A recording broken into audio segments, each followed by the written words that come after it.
I walked in on my fiancé and my cousin in bed together. They didn't even look guilty. She smirked, "Well, now you know."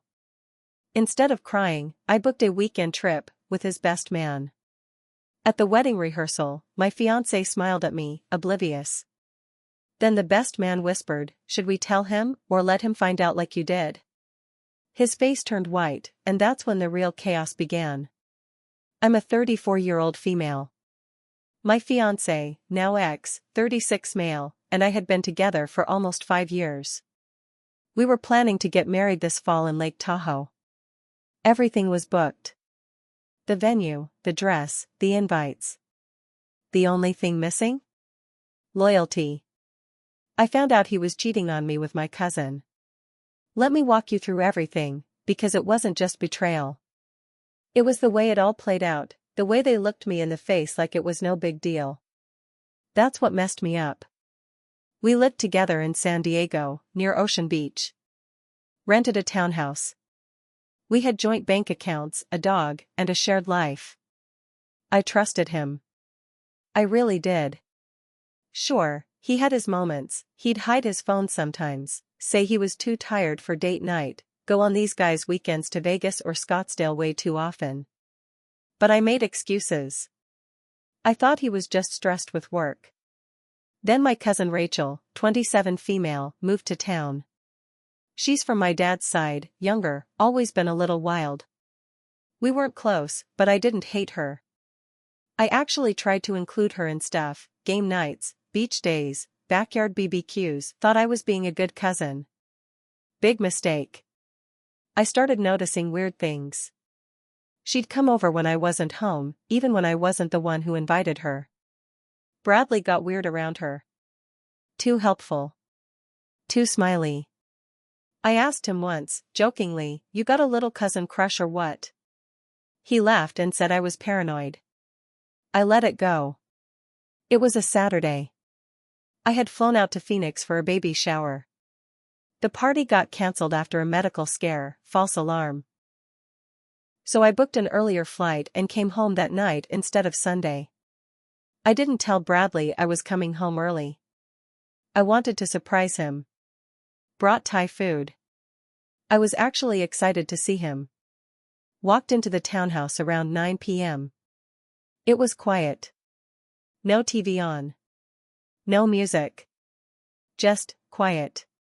Then I heard it. At first, I thought it was the TV. But then I stopped and listened again. Moaning. A woman. Laughing. My blood went cold. I walked slowly upstairs. The bedroom door was cracked open. And there they were. Bradley. Rachel. Naked. In our bed. He didn't see me at first. She did. She looked straight at me, didn't cover up, didn't move, didn't even blink. And then she smiled. "Well, now you know." Bradley turned his head, saw me, and immediately started grabbing at sheets, saying it's not what it looks like. That sentence still echoes in my head sometimes. I didn't cry. I didn't scream. I stood there for a good 20 seconds, just staring at them. Then I said, "Wow." And I walked out. I drove to a Marriott across town, sat in the parking lot for an hour before I even went inside. I couldn't wrap my head around it. My own cousin. My own fiancé. In my bed. I thought about calling my mom. My best friend. But I didn't want to say it out loud yet. It felt too unreal. Then I did something I didn't expect. I texted Dean. Dean is Bradley's best man. I've known him for almost as long as I've known Bradley. We were never flirty or inappropriate, but we always got along. He had a sarcastic, dry sense of humor. Didn't talk much, but when he did, it was always honest. I sent one message. "Want to get out of town for the weekend?" No questions asked. He replied in 5 minutes. When and where? We drove up to Big Sur early Sunday morning. I booked a cabin near the cliffs, last minute. It was cold, gray, foggy, and perfect. We didn't talk much at first. We drank. We sat by the fire. We went on a hike. Eventually, I told him what happened. He looked at me for a while and then said, "I always thought Rachel was shady. But your guy? Damn." That night, we ended up sleeping together. It wasn't planned. It wasn't emotional. It wasn't revenge. It just happened. We stayed up late, talking about everything. Dean admitted he never really liked Bradley. Said he stuck around for me. I asked what that meant. He didn't answer. I never canceled the wedding. Never called the venue, never told Bradley, nothing. I ignored his texts. Ignored Rachel. Blocked them both. But I showed up to the rehearsal dinner. Dressed to kill. Hair done. Lipstick on. Dean on my arm. The dinner was at a small winery in Temecula. His family rented it out for the night. Everyone was there, his mom, his brothers, co-workers, old friends. Bradley looked stunned when he saw me walk in. He got up from his seat, walked over, and gave me this weird, confused smile. "You came," he said. "I didn't know if you were still mad." That's when Dean leaned in close to Bradley and whispered, "Should we tell him now, or let him find out like she did?" Bradley's face dropped. Like all the color drained from his body. Everyone turned. It got quiet. I said, loud enough for the whole room to hear, "Bradley cheated on me with my cousin. So I took his best man on the honeymoon instead." Rachel wasn't there yet. She walked in 5 minutes later and saw the room frozen. Then she saw me. Then she saw Dean. Then Bradley turned and glared at her like she was the only one to blame. She rolled her eyes and said, "Are we doing this now?" And then everything blew up. Bradley tried to pull me aside. I said no. His mom asked me what I meant. I told her.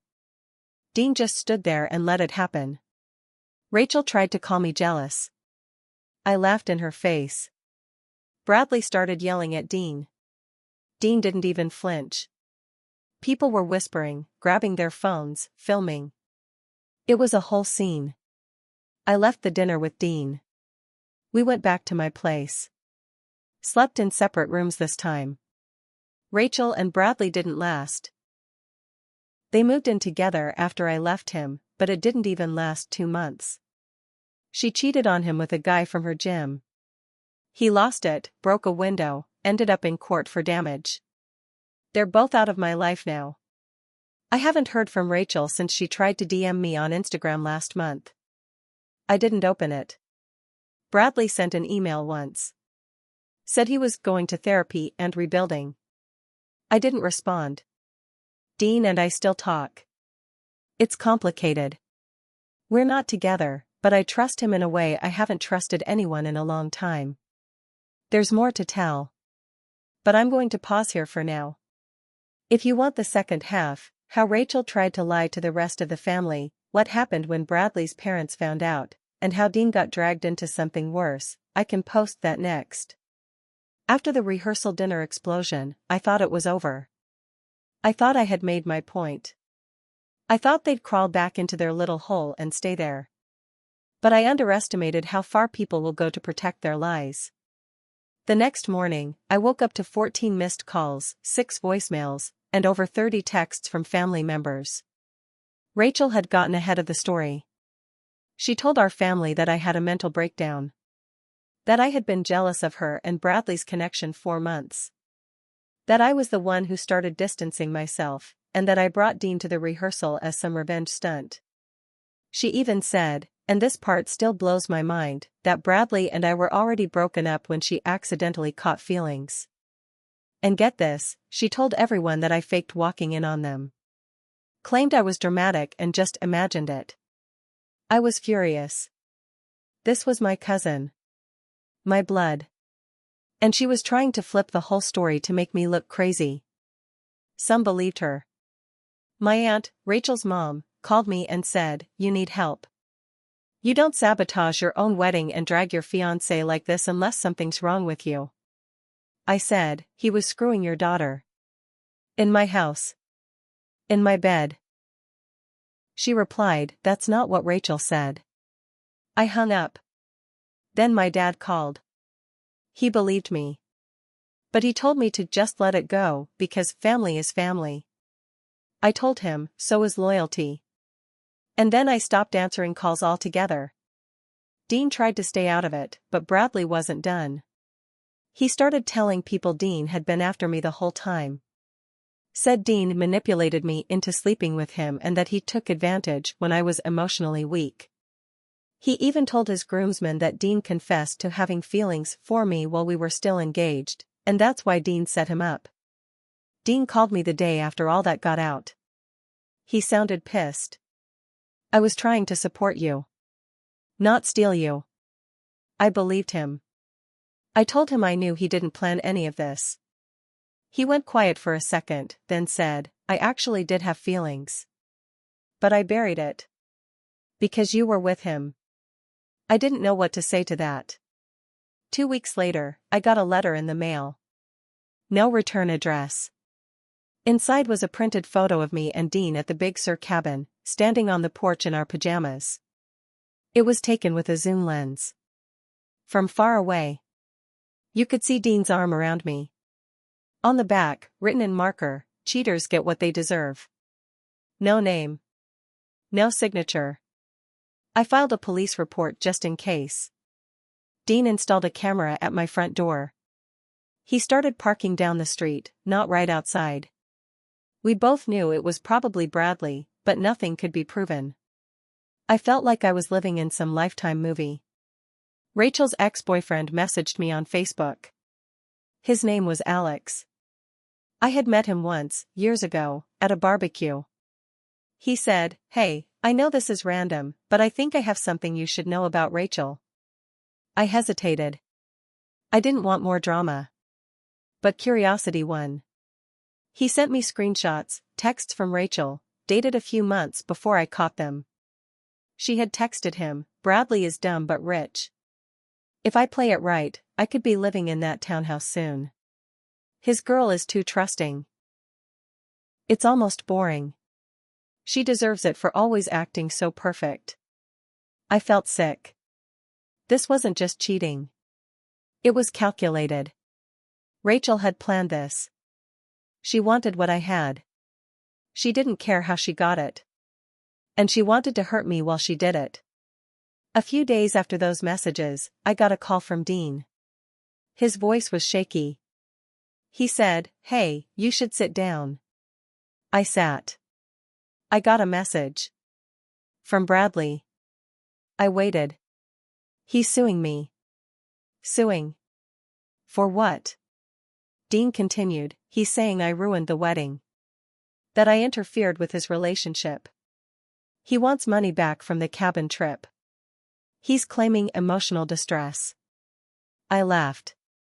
Out loud. But Dean wasn't laughing. It's real. I got the papers today. Bradley had actually hired a lawyer. Filed something called a tortious interference claim.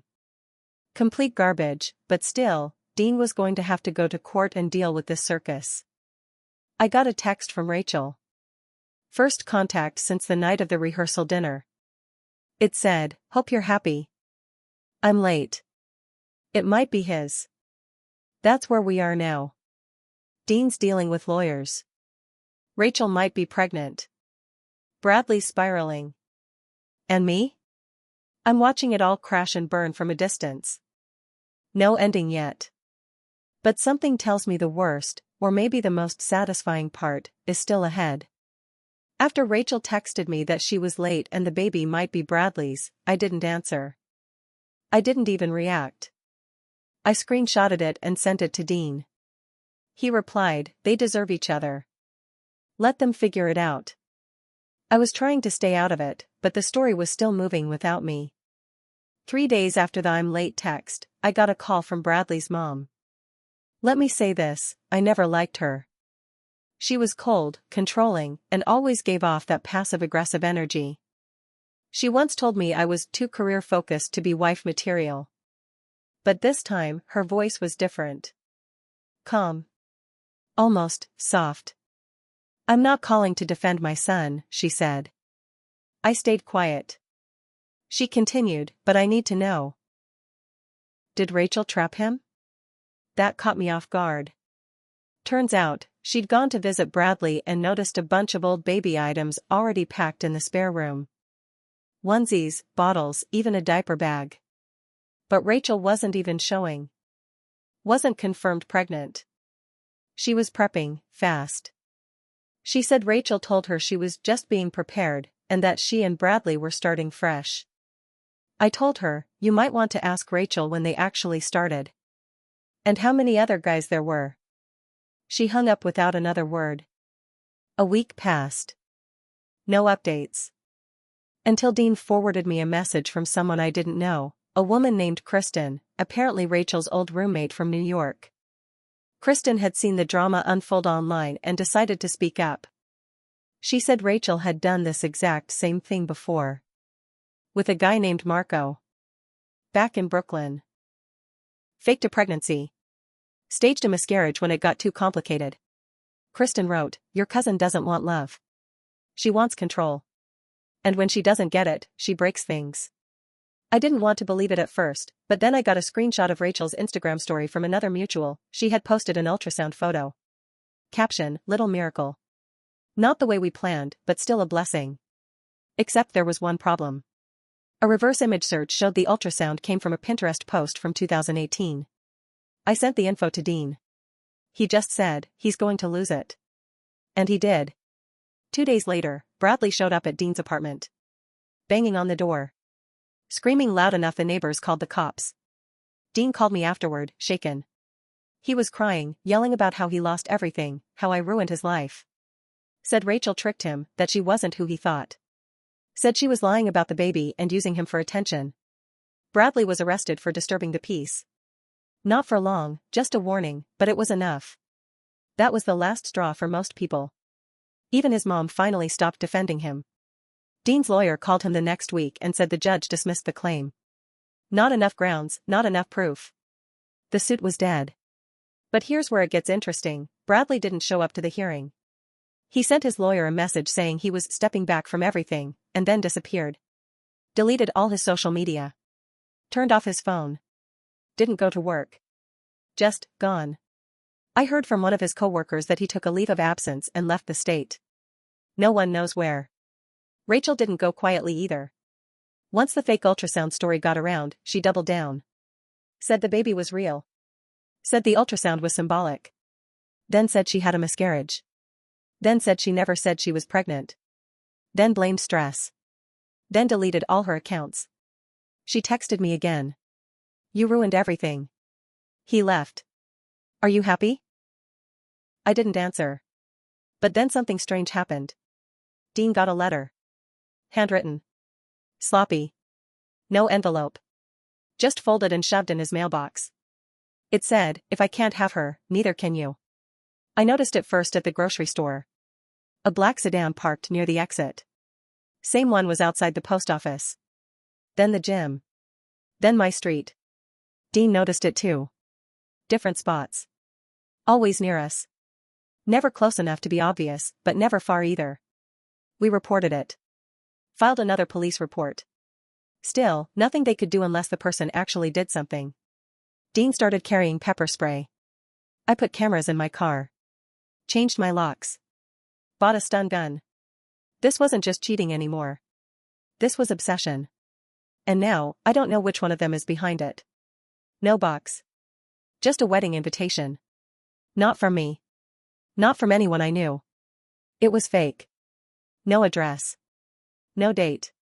Just the names, Bradley and Rachel. Inside was a burned photo of me and Bradley. One of our engagement photos. The edges were black, crumbling. On the back, someone wrote, "This should have been us." I'm not scared. I'm angry. This started as a betrayal. A simple, disgusting betrayal between two people who didn't care who they hurt. But now it's something darker. There are secrets I still don't know. People I trusted have lied. And the more I dig, the more twisted it gets. There's a reason they didn't look guilty when I walked in on them. It wasn't an accident. This was planned. And I think it goes deeper than I thought. The burned invitation was the final straw. I knew I had to end this. Not just avoid them. Not just hide. I needed the truth out. Loud. Clear. And permanent. I started digging. Deep. Through old texts, emails, even social media screenshots from years ago. Something in my gut told me this wasn't just a messy hookup. And I found something. Back in 2021, Bradley went on a Vegas trip with his buddies. It was one of those guys' only weekends where he swore they just played poker. I always thought something was off about that trip. Turns out, Rachel was there too. A friend of a friend posted a group photo from a club. Everyone was tagged, except Rachel. But there she was in the background, drinking with a group of women. Next to Bradley. I compared dates. That trip happened 8 months before Rachel moved to San Diego. So much for accidentally catching feelings. They'd been sleeping together before she even showed up at my door. Before she hugged me and said, "It's so good to see you, cousin." My best friend, Mia, had planned a girls' brunch with some of our old crew. I asked her if I could invite a few people, mutual friends who had been on the fence, still in contact with both Bradley and Rachel. She said yes. So I told them to meet at the same winery where the rehearsal dinner had blown up. Full circle. I didn't tell them what I was planning. I needed them to see it. Hear it. All of it. Rachel showed up with sunglasses on, fake smile, and a fresh haircut like she was in damage control mode. Bradley wasn't with her. But then he arrived 10 minutes later. Same old smug face. Like none of this was his fault. Dean came too. I hadn't told him anything either, but he showed up anyway. I stood up with my phone in hand. No shaky voice. No nervous smile. I looked straight at them. "I have something to show you," I said. Then I played the voice recording. It was from Rachel's ex, Alex. A screen recording of his saved voicemails. Rachel's voice. Clear as day. She's not that smart. She won't find out. And if she does, I'll flip it. She always wants to be the victim. I'll play the baby card if I have to. You could hear someone laughing in the background. Sounded a hell of a lot like Bradley. The room went silent. He stood up and said, "You're pathetic. Digging through old voicemails? You're obsessed." I said, "So you're admitting it now?" He looked around the room. Everyone was watching. Mia. Our old neighbors. 2 of his groomsmen. Even his mom, who'd come at the last second after I tipped her off.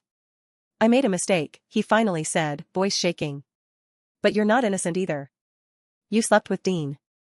Don't act like a saint." Dean stood up. "You cheated." I cleaned up the mess. Bradley lunged at him. Pushed him. Dean didn't hit back. Just stared him down. "Come on," he said. "Hit me. Maybe it'll give you a new excuse." Rachel tried to get between them, yelling, "This isn't the time. You're making it worse." Someone yelled, "You already made it worse, Rachel." And then her mom, my aunt, stood up. "You lied to me. You told me she made it up." Rachel looked like a little girl suddenly. Small. Weak. "I didn't mean for it to get this far," she mumbled. And then she whispered, "I just wanted him to leave her." Rachel broke down. In front of everyone. I was always the one nobody paid attention to. She had everything. And I was just there. I wanted to matter. My aunt was crying. Nia had her hand over her mouth. Dean looked heartbroken, not for Rachel, but for everything that had been destroyed. Bradley sat down, said nothing. Just stared at the floor. I didn't cry. I felt nothing. No anger. No sadness. No relief. Just done. Rachel disappeared for a while. Deleted everything. Moved out of state. Bradley moved back to his hometown. Rumors say he's working in a warehouse now, barely talking to anyone. His social circle is gone. His family barely speaks to him. Dean and I didn't talk for 2 months. Not because we were angry, just overwhelmed. When we finally met again, it was quiet. Honest. We both agreed we weren't ready to be anything serious. Too much damage. Too much healing needed. But we still talk. Sometimes we grab coffee. No labels. No pressure. People think betrayal is about sex. It's not. It's about looking someone in the eye and knowing they planned your heartbreak. Knowing they smiled while doing it. Rachel smiled. Bradley smirked. And now they're both alone. I'm not perfect. I slept with Dean. I played petty games. But I never lied. I never manipulated. I never made someone feel insane for suspecting the truth. They did. And I survived. I lost a wedding. A home. A cousin. Years of trust. But I found something else, myself. My voice. My limits. My strength. I learned that sometimes closure doesn't come from an apology. It comes from truth, loud, undeniable, and public. And if you're in the middle of something like this, remember, you are not crazy. You are not too much. You are not to blame. They are. And someday, they'll have to live with it. After the winery confrontation, you'd think the story was over. But there was one more thread. One last knot that hadn't come undone. My dad's side of the family planned a cookout. It was supposed to be a healing moment. That's what my aunt said. I didn't want to go. Neither did Dean. But my dad begged. Said it was important to clear the air. Rachel would be there. Bradley too. I should have said no. But something told me I needed to finish this in person. Backyard. Folding chairs. Grilled chicken. Fake smiles. Too many people pretending like nothing had happened. I sat in the far corner. Dean next to me. Not touching. Just there. Rachel stayed by the food table the whole time. Her hair was shorter, dyed darker. Like a new look could wipe away what she did. Bradley arrived late. Hoodie up. Didn't speak to anyone at first. Then my dad stood up, tapped his glass. All right. I know things got messy. But we're family. And families don't throw each other away. So maybe it's time we talk. Out loud. Civil, I laughed. It just slipped out. Everyone turned. You want civil? After they blew up my life like a game show prize? Rachel snapped back, you slept with his best man. Dean started to stand. I grabbed his arm. Don't, I whispered. Bradley stepped forward. His eyes were dark. Tired. I messed up, he said. But you weren't perfect either. I stood up. My voice didn't shake. I wasn't perfect. But I was faithful. I was loyal. I brought Rachel into our home. And she was already planning how to replace me. I looked at her. You told people I imagined it. You lied to my family. You faked a pregnancy. What else is there, Rachel? She stayed silent. So I pushed. Tell them. Silence. And then my aunt, her mom, stood up. Tell them what? She asked, voice cracking. That's when Rachel broke. She covered her face, and through her fingers, she said it, I was pregnant, once. Not with his. It was someone else. I lied about it because I thought Bradley would leave her for me if he believed he had no choice. She paused. But it wasn't just about him. It was about winning. Her voice cracked. I hated watching her get everything. The fiancé. The house. The love. I wanted to feel important. And then to me, you always had everything and didn't even see it. People listened when you spoke. They liked you. I've been trying my whole life to not be invisible. She collapsed into the chair behind her, sobbing. Bradley just stood there, stunned. Maybe because she admitted the pregnancy was fake. Or maybe because she called it a game. His face changed. I gave up everything for you, he said, low. Rachel looked up, mascara streaked. No. You gave it up the second you touched me. He turned around and walked straight out of the yard. Didn't look back. No one said anything for a while. My uncle took Rachel inside. Dean stood next to me, hands in his pockets. Quiet. Strong. My aunt tried to speak, but stopped herself. My dad just stared into his beer like it had answers. Then Nia, my best friend, who'd come for backup, finally said, maybe now everyone can stop pretending she's the villain. She nodded toward me. She got screwed. And not just by them. By all of you who let the lies slide because it was easier. No one argued. Rachel didn't come back out. She left the city 3 days later. Bradley moved in with his brother in Colorado. Word is, he's off social media, working warehouse shifts, living quiet. I kept my distance. No more updates. No more screenshots. No more checking. Dean and I went to dinner the week after. It was calm. Not romantic. Just peaceful. He said, I'm not here to fix you. Just to walk beside you while you heal. I almost cried. But I didn't. I just said thank you. I sold the townhouse. Gave away everything that reminded me of the wedding. The dress. The photos. The invitations I never sent out. I started journaling again. Went back to therapy. And one night, sitting on my balcony, I realized something that surprised me. I wasn't angry anymore. Not at Rachel. Not at Bradley. Not even at myself.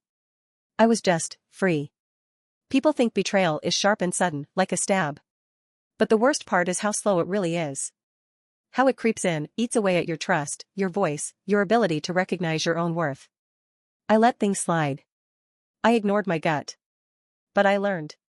I know who I am now. And no one can take that from me again. I don't know what love will look like for me after this. But I know what it won't look like. It won't be silence. It won't be manipulation. It won't be fear. Whatever comes next, I'll meet it with eyes open, heart guarded, but not closed. And that's more than I had before. I'm not broken. I'm just wide awake now.